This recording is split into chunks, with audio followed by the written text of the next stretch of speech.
Di absen dulu ya. Tapi Miss mau minta sesuatu.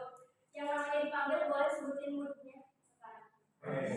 I'm happy. Ya. Aldi. Wiwis. Ya, alhamdulillah. Ansar. Baik. Asep. Henry.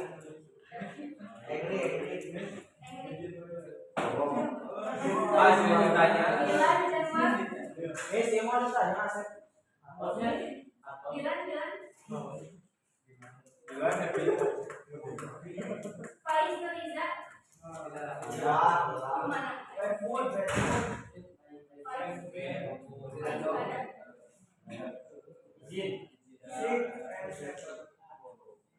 Ibran.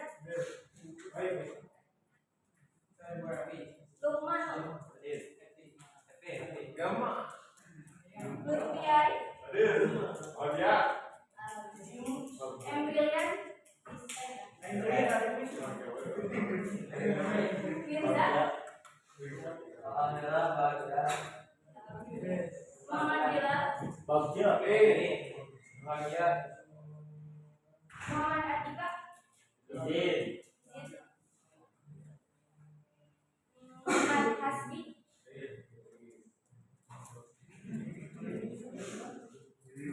Muhammad Rizki. Jangan. Muhammad Alias.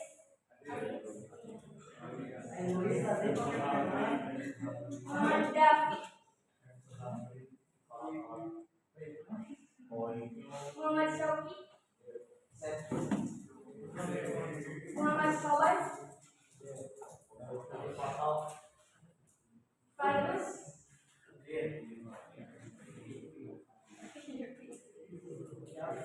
Muhammad Nofal Islami.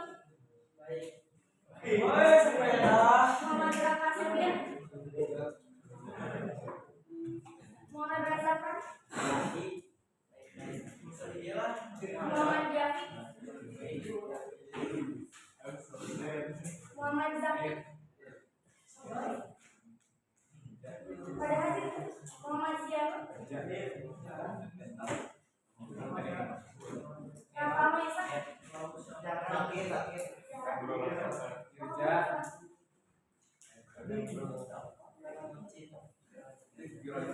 Zahran. Oh. Raka Mesa.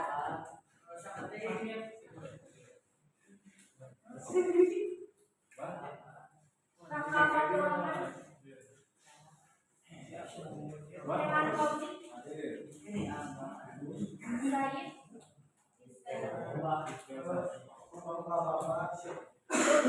Sultan Sakti. Taki.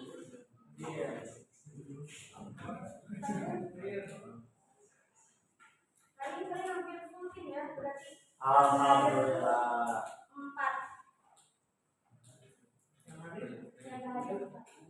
Hadir opat dah.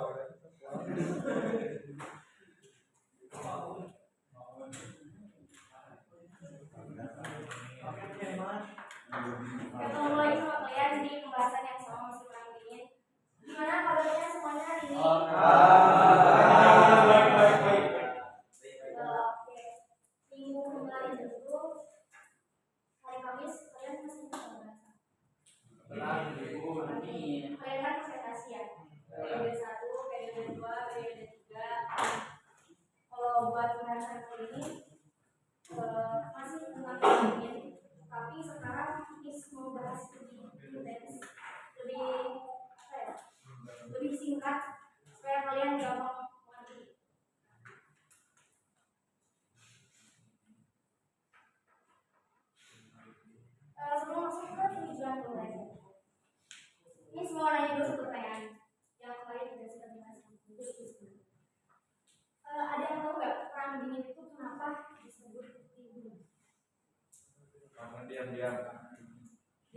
saja boleh. Tidak terang-terangan. Ya, Tidak terang-terangan. tidak terang-terangan. Terang-terangan juga. Tidak Lagi? terang-terangan. Tidak menumpahkan darah, benar. Apa sih kan? Udah terjawab. Tadi yang Ya, jadi ini ya, perang dingin itu kan perang yang terjadi setelah perang dunia II. Karena perang besarnya, di mana perang fisik melawan fisik gitu kan, di mana-mana ada pertumpahan darah itu sudah terjadi perang besar perang dunia II. Nah, perang dingin ini kenapa disebut dingin? Karena perang itu nggak mengandalkan fisik. Jadi mereka nggak saling menyerang dengan senjata. Mereka juga nggak banyak pertempuran secara langsung gitu antara dua pihak yang bertempur di perang dingin ini. Nah, tapi si perang dingin ini itu ternyata secara berkala mengakibatkan efek domino. Jadi yang perang itu perang-perang negara di mereka kayak Vietnam, Korea itu kan yang kayak kalian tahu ya, Korea Utara itu kan sama Korea Selatan juga juga ya komunis. Nah itu namanya perang front. Nah, dalam pelajaran hari ini bisa kalian baca bareng-bareng deh dari nomor 1 sampai 1. Peserta didik mampu menyampaikan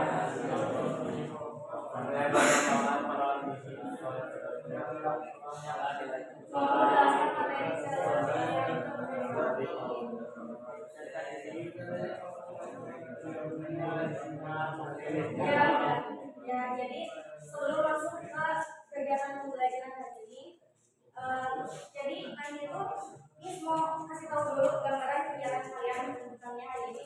Yang pertama nanti itu bakal menjelaskan sedikit tentang perang ini yang lebih singkat ini. Jadi memperhatikan terus dicatat juga ya, udah pada megang pulpen belum? Nah, setelah itu nanti kalian masih ingat kan kelompok kalian yang empat kelompok itu yang minggu tadi? Ya pokoknya nanti di akhir bakal ada games. Belum pernah ada games kan? Nah, terus mengenai materi kali ini itu ada sangkut pautnya dengan surat Ar-Rum ayat 41. Boleh dibaca kemana?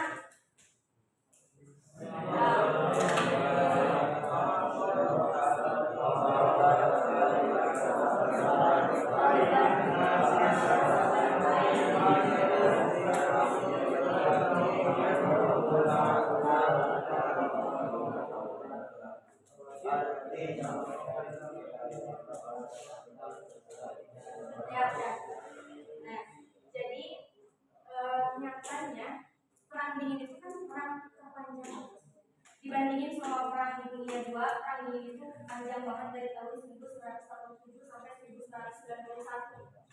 Coba kalian ini berapa? 30 tahun lebih. Nah, ayat ini menjelaskan tentang kerusakan di darat dan di laut yang disebabkan oleh perbuatan manusia. Jadi kalau disambungin sama masyarakat sekarang, dan juga kalau melihat ke kericuhan di luar negara itu sebenarnya kan kalian masih bisa memperhatikan beberapa fenomena yang kayak yang terjadi di Palestina, terus yang kemarin di Iran juga masih ada. Jadi sebenarnya kita tuh dekat pada situasi seperti itu juga. Cuman ayat Al-Quran itu mengajarkan untuk merasakan sebagian dari akibat perbuatan mereka. Jadi harusnya berhenti gitu setelah kejadian-kejadian besar.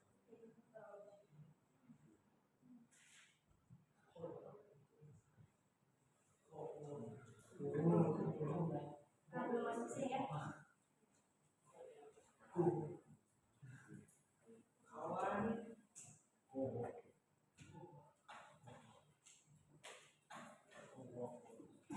Boleh sambil ditulis ya.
Perang Dunia II itu berakhir, di mana ada Uni Soviet sama Amerika Serikat yang tersisa sebagai dua kekuatan terbesar di dunia, yang mana mereka itu ternyata memiliki ideologi yang bertentangan, komunis dan liberal.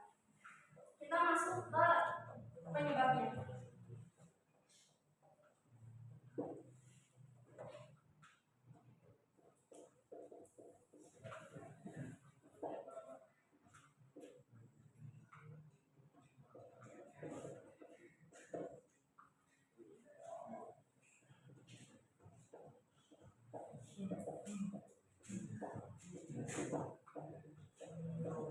Nah, komunis dan liberal. Jadi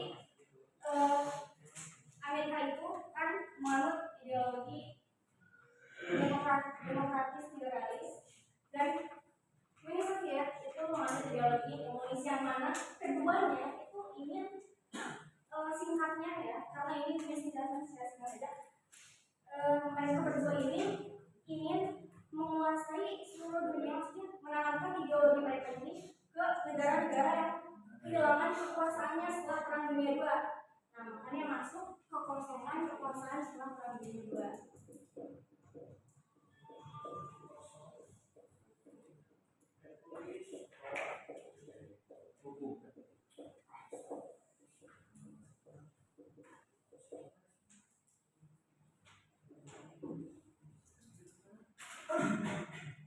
Yang itu boleh ke kamar itu.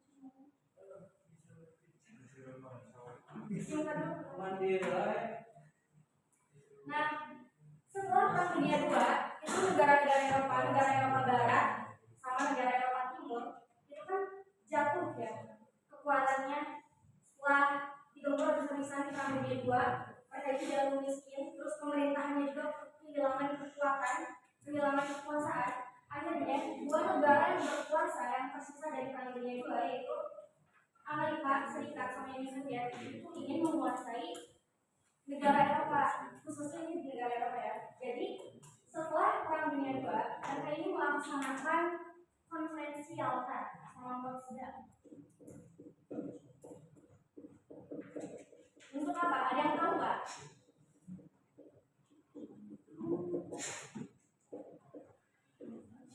Ada yang tahu konferensi Yalta sama Potsdam itu apa? Gak tahu. Gak ada yang tahu.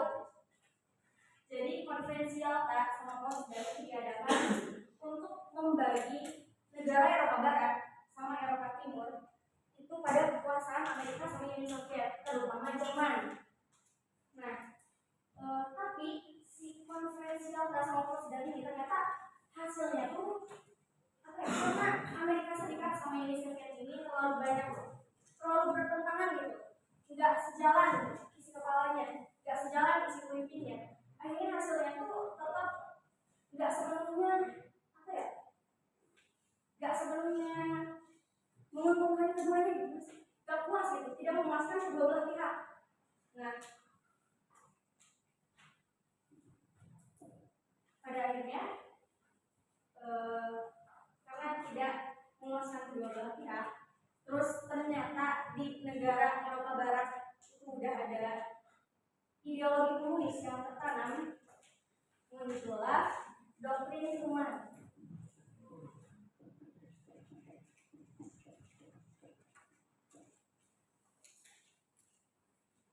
Oleh Amerika. Nah, jadi si doktrin Truman ini itu terlahir dari kegelisahan pemimpin Amerika yang mengetahui bahwa ternyata di Eropa Barat yang merupakan negara yang dikuasai oleh Amerika setelah Perang Dunia II. Nah, Amerika ini menemukan ada ideologi komunis yang sederhana, yang bahkan tidak ada kelompoknya gitu. Makanya mereka merumuskan doktrin Truman. Jadi mereka tuh secara khusus memberikan bantuan pada negara-negara yang ekonominya tuh jatuh. Ekonominya tuh jatuh, mereka tuh jatuh miskin, hilang kesejahteraan, untuk membantu negara-negara Eropa di Eropa Barat. Soalnya kan komunis itu biasanya muncul di negara-negara yang nggak sejahtera kayak yang terjadi di Perang Dunia II kemarin, di mana Jerman itu si Adolf Hitler memanfaatkan keadaan Jerman yang jatuh setelah Perang Dunia I. Dia itu menanamkan pemikiran-pemikiran yang radikal, nah mirip kayak gitu. Adanya doktrin rumah diri itu untuk membantu kesejahteraan negara-negara di Eropa Barat hingga membungkam komunisme, membendung komunisme untuk tidak tumbuh. Nah, terakhir pada masyarakat yang balik kalau doktrin Truman itu terjadinya di Yunani sama Turki, karena mereka itu tadinya kan dimasuk sama Inggris, tapi Inggris itu berhenti masuk. Jadi dari sini tuh Amerika tumbuh kesadaran kalau negara Eropa itu nggak bisa dibiarkan kosong kekuasaannya karena nanti diambil alih oleh komunis, kayak gitu. Terus Marshall Plan ini muncul juga sama Amerika sama, tapi ranahnya khusus di Eropa Barat. Nah, yang masuk ke proses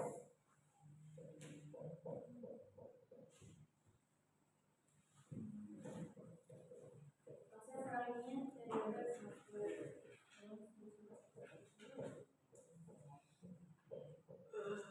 nah, di sini tuh yang pertama terjadi dibentuknya NATO. Terus yang kedua dibentuknya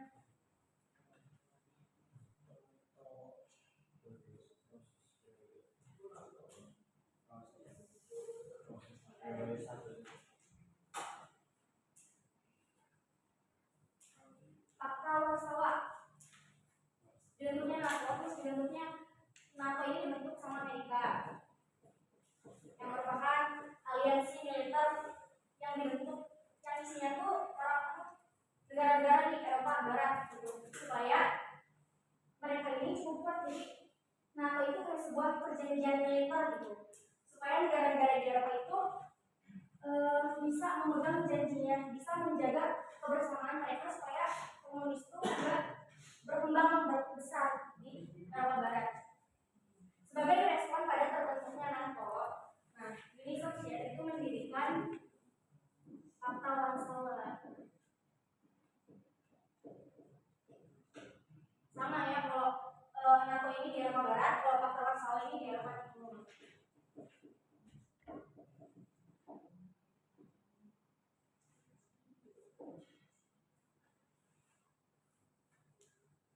Terus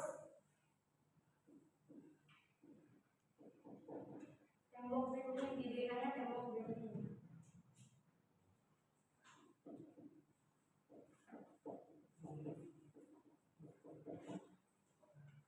Kenapa tembok Berlin ini jadi masalah? Berlin itu kan ibu kotanya Jerman. Ya. Nah, si Jerman ini setelah Perang Dunia II, mereka ini kebagi di 4. Dikuasai sama Prancis, sama Inggris, sama Amerika, sama Uni Soviet.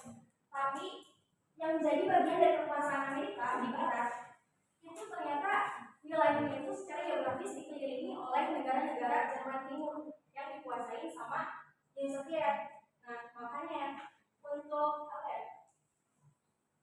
Ini tuh sebenarnya tindakan yang menyulut perang dingin ya, karena setelah tembok Berlin didirikan,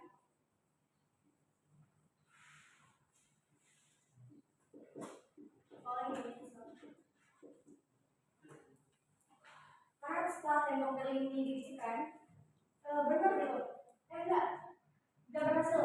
Tujuannya kan untuk menyesatkan Jerman Barat ya, tapi ternyata Jerman Barat itu tetap apa ya, ekonominya tetap tertunjang karena dibantu sama Amerika. Bantuan yang disalurkan lewat udara.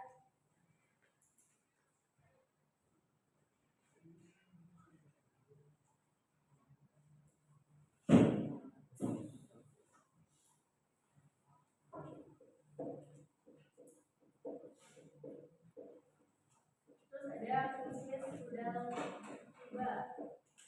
Nah, sebenarnya di tahap ini tuh si Amerika duluan yang secara sembunyi-sembunyi itu melakukan penelitian untuk mengembangkan senjata nuklir atom.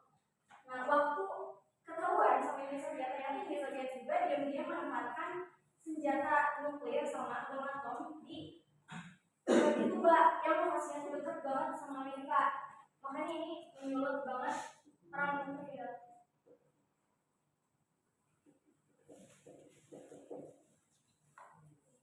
Nah, di periode kedua karena ketahuan si nuklirnya ternyata mereka berdua ini malah damai. Jadi di sini tuh ada gencatan senjata di periode kedua.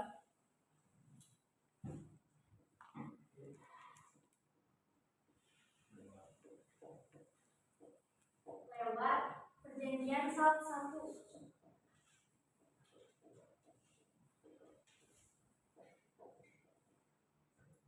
Perjanjian SALT 1. Karena sama-sama takut perang bakalan pecah pakai bom yang kekuatannya besar itu, jadi mereka tuh melakukan perjanjian SALT. Ya, sama-sama panik, sama-sama nggak mau pecah perangnya secara fisik lagi. Akhirnya muncullah perjanjian SALT sebagai gencatan senjatanya. Nah, tapi di periode ketiga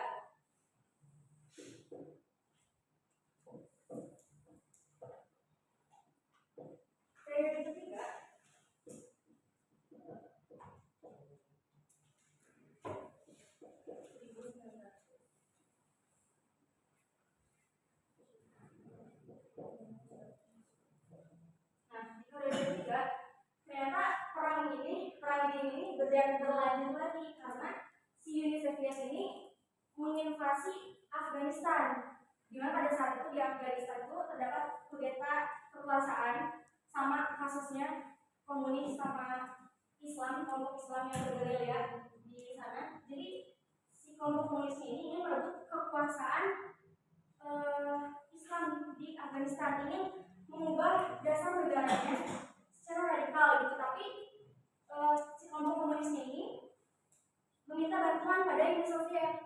Makanya waktu Uni Soviet mengirimkan tentaranya untuk menginvasi Afghanistan, itu menyulut emosi Amerika, akhirnya perang lagi. Jadi intinya di sini tuh perang periode 1, periode 2 itu gencatan senjata karena takut ada pecah peperangan besar. Di sini tuh perang lagi. Nah, akhirnya itu ada di periode keempat.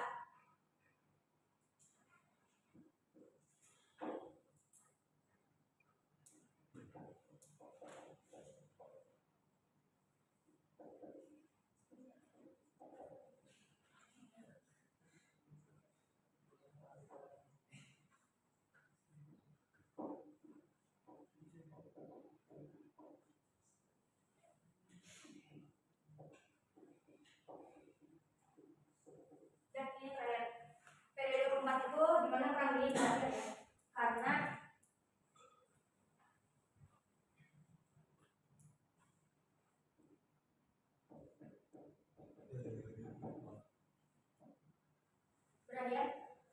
karena di sini itu tembok Berlinnya runtuh juga, terus ada perubahan perubahan ideologi karena presiden itu kan ganti, yang waktu radikal banget itu komunisnya sama Stalin, terus yang terakhir itu sama Mikhail Gorbachev. Jadi dia itu merubah komunisnya Uni Soviet itu menjadi lebih lembek gitu. Nah, akhirnya rakyatnya itu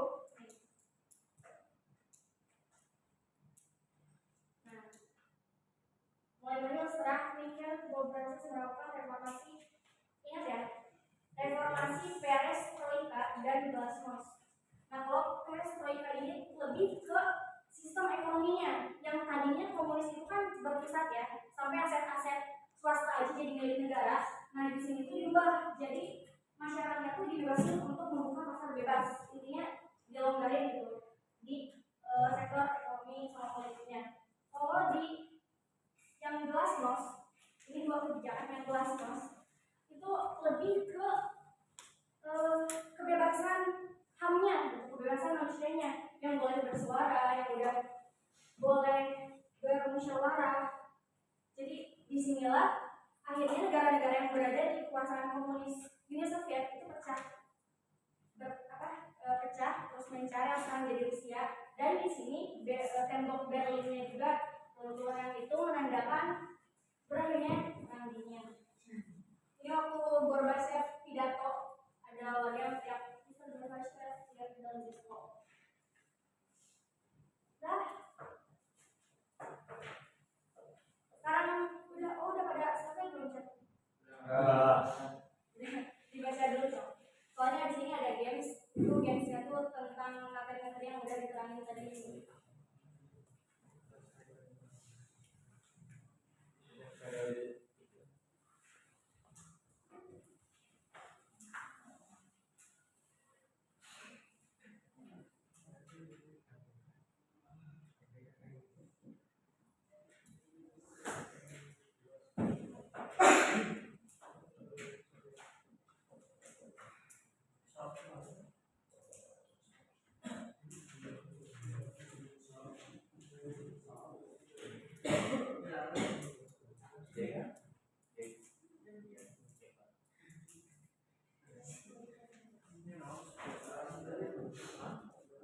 kebijakan perestroika sama glasnost.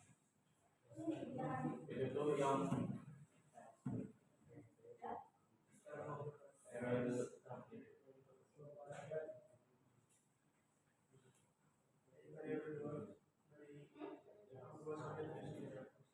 periode dua.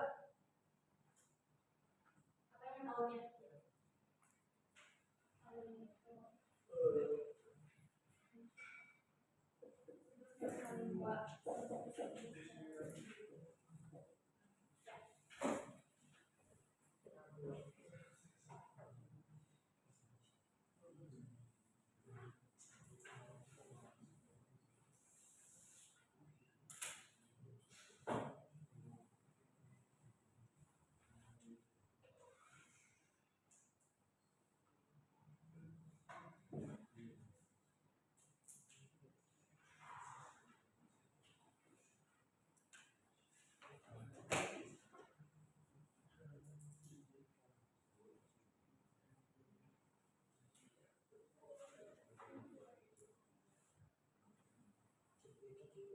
Udah ya? Sekarang tutup catatannya.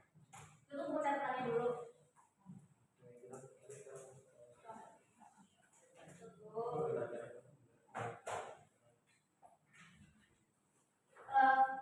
Dibagi kelompok ya, kelompoknya kemarin kelompok satu mana? Ya tadi.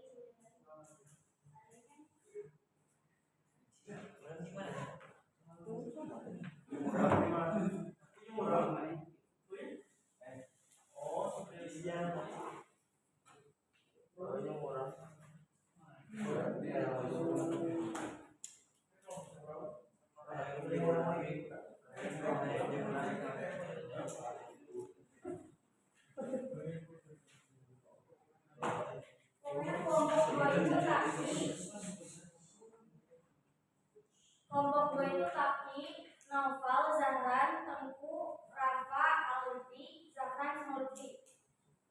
Kelompok dua di sebelah sini, pindah. Kelompok satu itu Brilian gak ada ya? Frans, terus Sultan,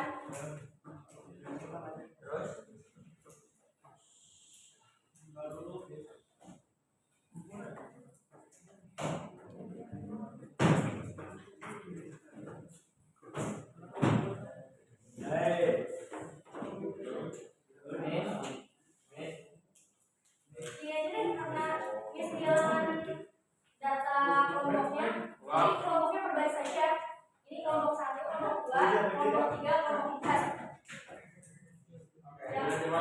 ini mana Miss? Ah? Udah aku. Apa? Kelompok 2. ya, mana ada?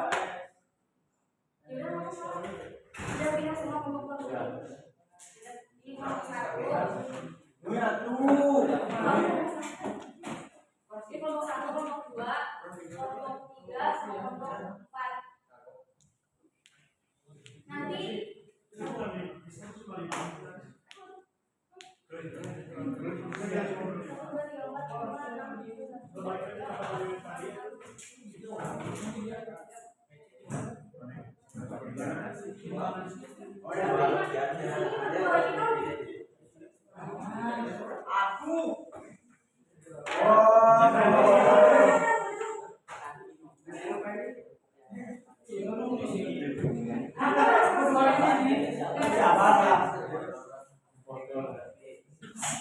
ayo.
Kami jelasin dulu ininya ya.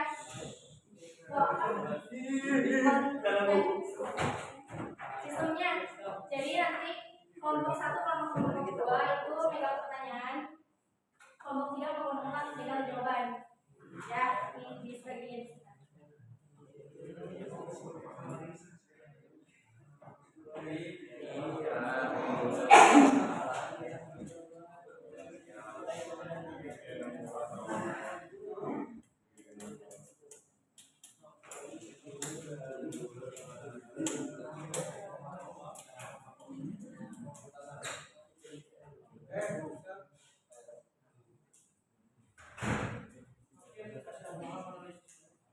Bukan pertanyaan.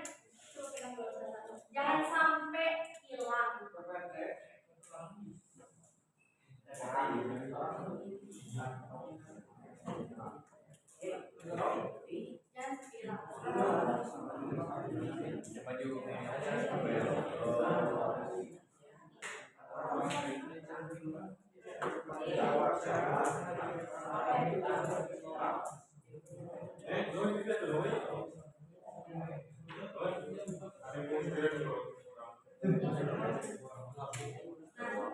Udah pada megang bukan pertanyaan ya? Dibaca kira-kira itu tuh definisinya apa? Itu tuh apa gitu?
Ini sisa jawabannya nih, takutnya di sini pertanyaannya ada, tapi jawabannya di belakang sini. Ada di depan.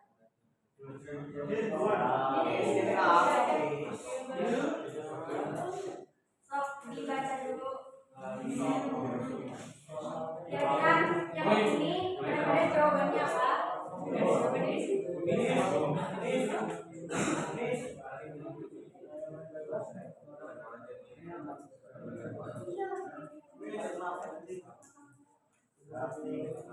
Oh, yang ini udah tahu.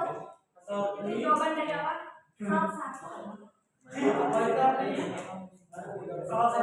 Perjanjian sos yang tadi ini kan sudah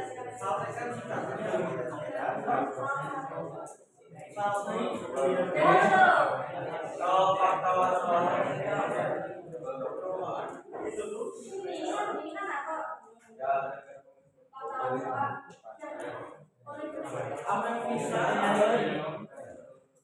itu kan jawaban sama jawaban atau harusnya udah siap cari ke sana yang ini cari jawabannya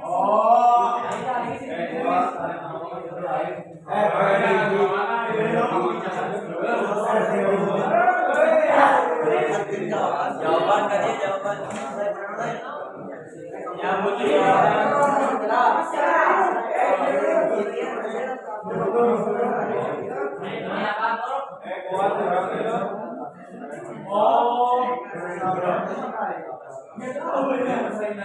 jawabannya udah dapat, maju ke depan ya. Di depan.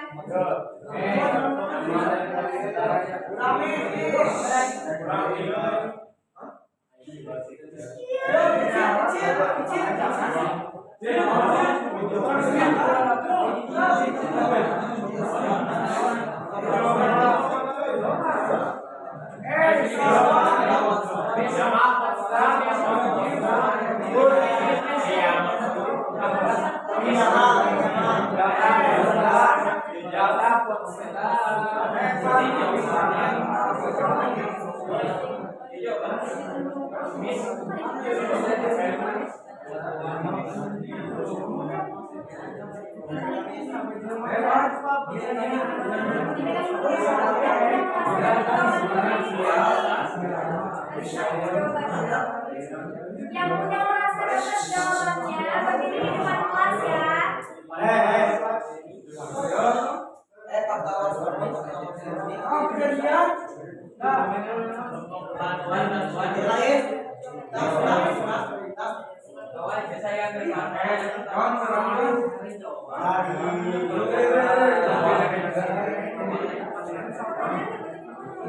Yang panjang itu jawaban, yang pendek itu pertanyaan.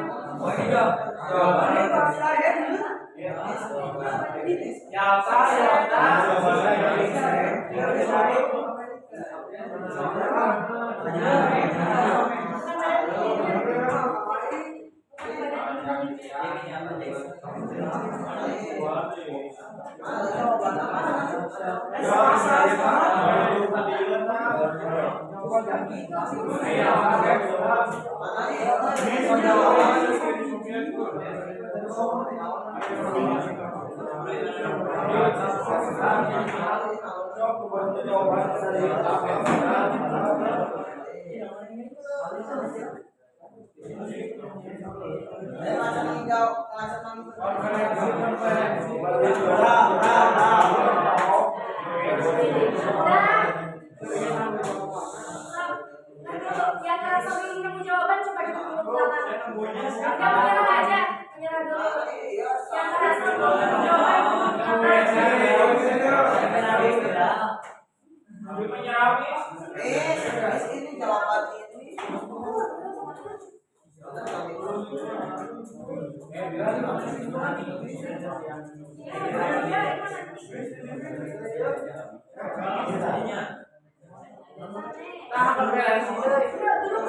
yang ngerasa belum nemu jawabannya duduk, jujur, menyerah aja,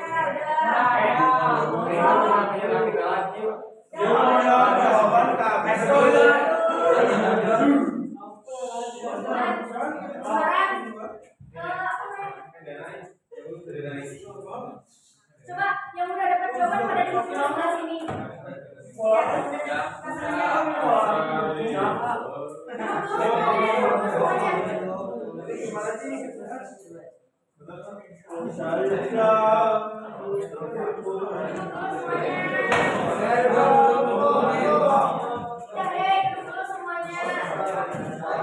Sesuai garisnya masing-masing.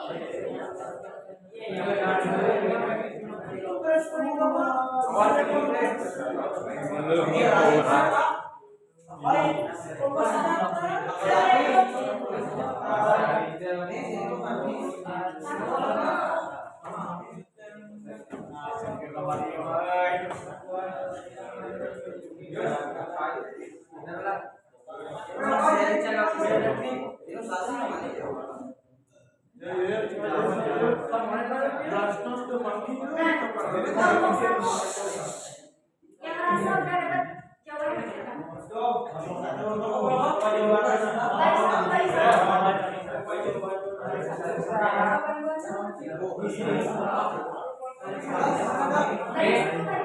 Yang memegang pertanyaan di sebelah sini.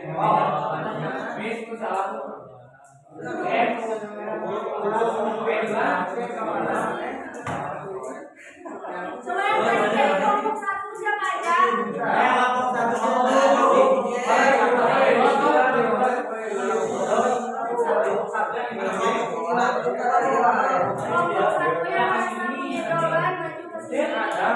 Yang dari sini nih, yang tadi yang pas awal duduk dari sini ngerasa punya jawaban. Maju ke depan.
Benar semua.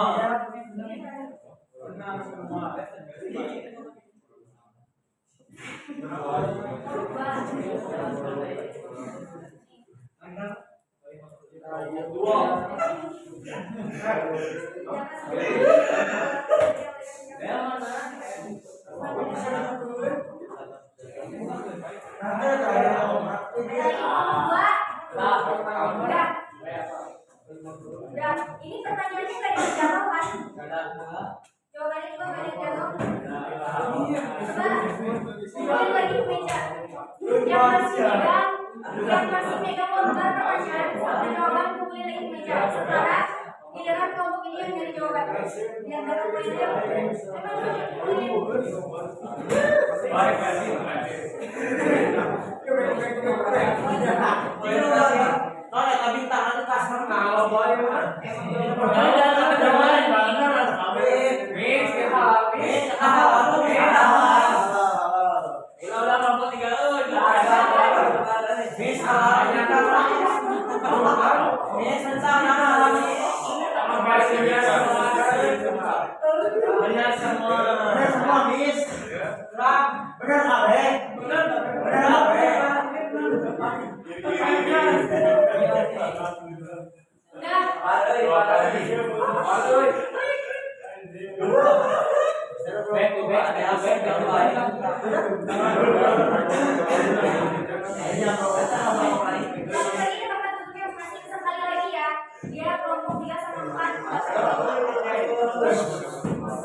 Dari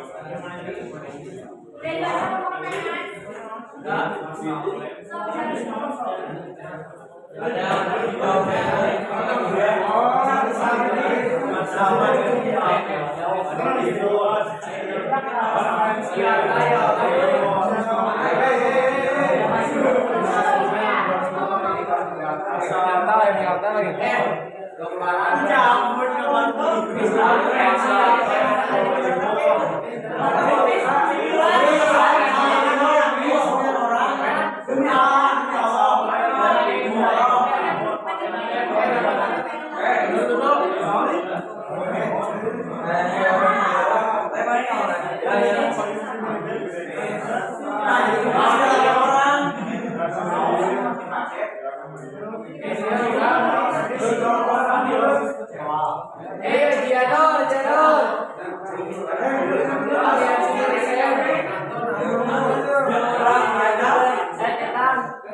Ya satu jawabannya. Masa kebohongan Cimon.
Kamu ngambil dari sini ya.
Tadi kalian yang ingat di kepala cuma pertanyaan sama jawabannya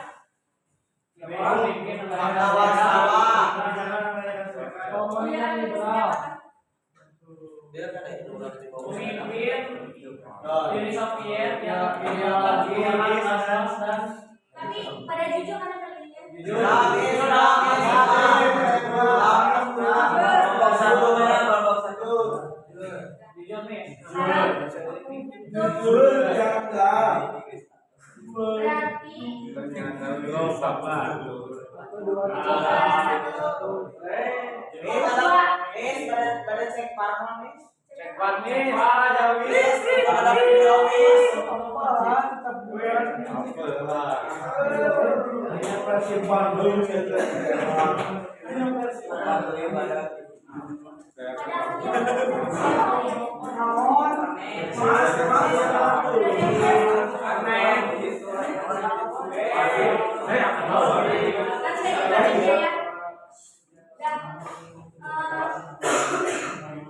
pembelajaran kali ini intinya kayak gitu ya, singkatnya tentang perang dunia dingin itu pertanyaan-pertanyaan kalian kalian pegang, kalian baca, kalian cari jawabannya supaya di kepala. Nah, sekarang ada yang mau pembelajaran hari ini. Kalau misalkan susunan perang dinginnya itu periode 1, 2, 3, 4, 5 nya aja. 1, 2, 3, 4. Baca buku. Boleh.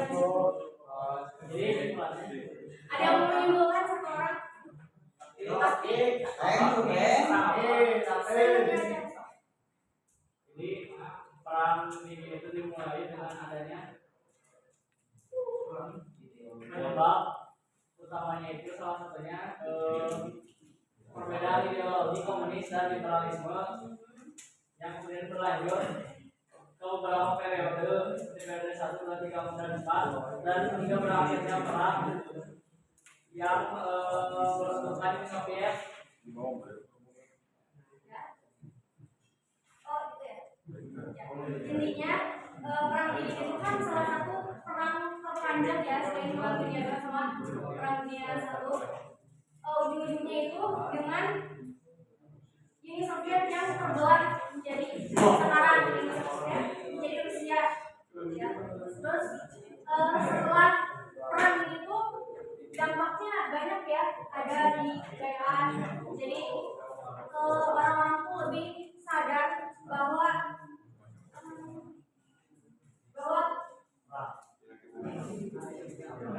perbedaan itu kayak pokoknya perbedaan itu gak boleh disudutkan gitu.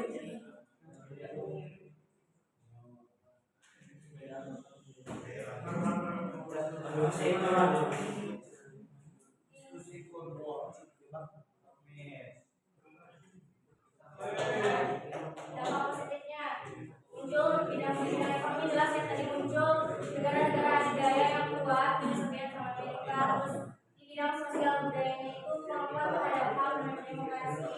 Bidang sosial budayanya mendorong perkembangan teknologi luar angkasa. Dampak negatifnya ini seperti yang saya baca.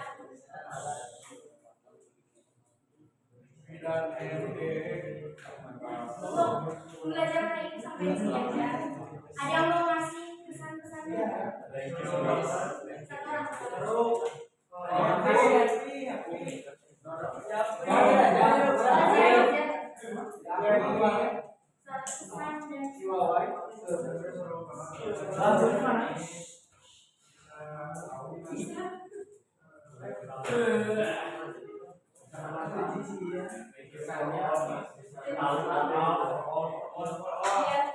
Makasih ya buat kalian karena udah mau ngikutin alur pembelajarannya dengan baik. Meskipun dia khasnya 11-7, tapi seru tetap rame. Sudah lihat kalian serius gitu yang sebelah sini langsung gerak, yang sebelah sini juga yang menjadi kelompok penanya langsung gerak.